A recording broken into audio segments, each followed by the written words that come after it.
Before we continue down the path of integrating the search functionality, I wanted to give us a quick lay of the land of where we're at right now because we've made a lot of decisions and we've written a lot of code.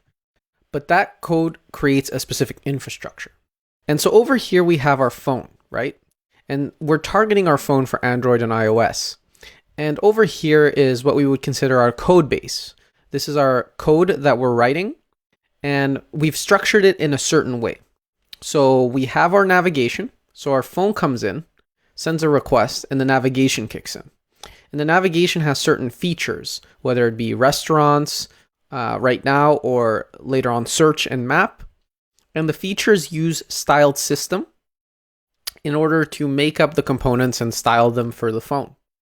Now, when we talk about how we're retrieving data, so far we've really supercharged our development, specifically in that area. And that is because the way that the services work is very, very tailored to how the features interact with it. So I wanted to explain the flow here. So when our feature kicks in, right, whether it be restaurants or whatnot, that feature has a context. So we created a restaurants context.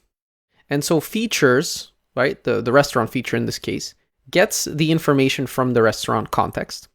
And that's the array, right, of values that contain the restaurant information. But it also enables the context to do something special, right? The feature is very stupid at this point, right? It doesn't have anything. It doesn't know anything. All it knows is that, hey, I have this restaurant context.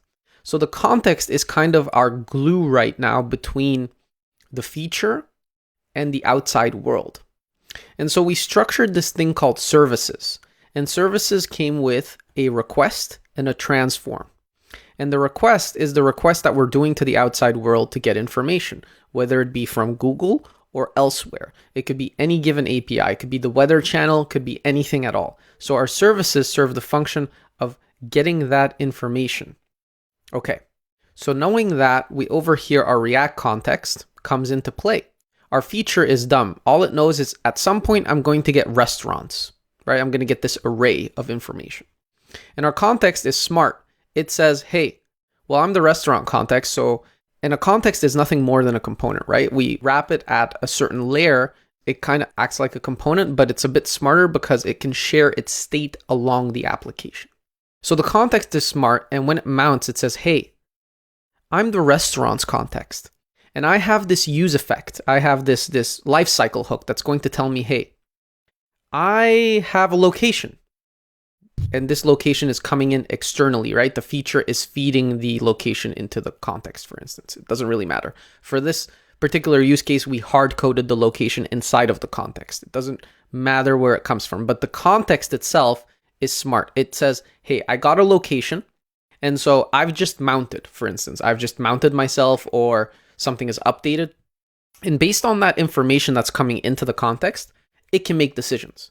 And so the decision we had it make is we had it call a service, the restaurants service. Now this service is, of course, a mock service. So we're getting back information that's actually already in our code base. But we built our services in a way that they actually act like they're on the internet, right? They have a timeout.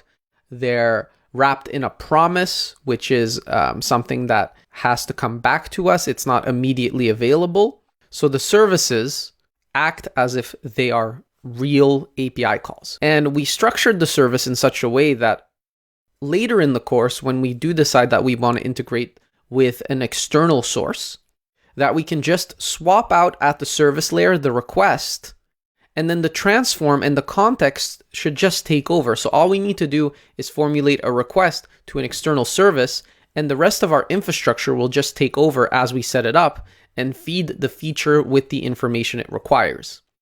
This is kind of the baseline architecture that we have right now. And so now that we know where we are, we can continue down the path of building out the search infrastructure.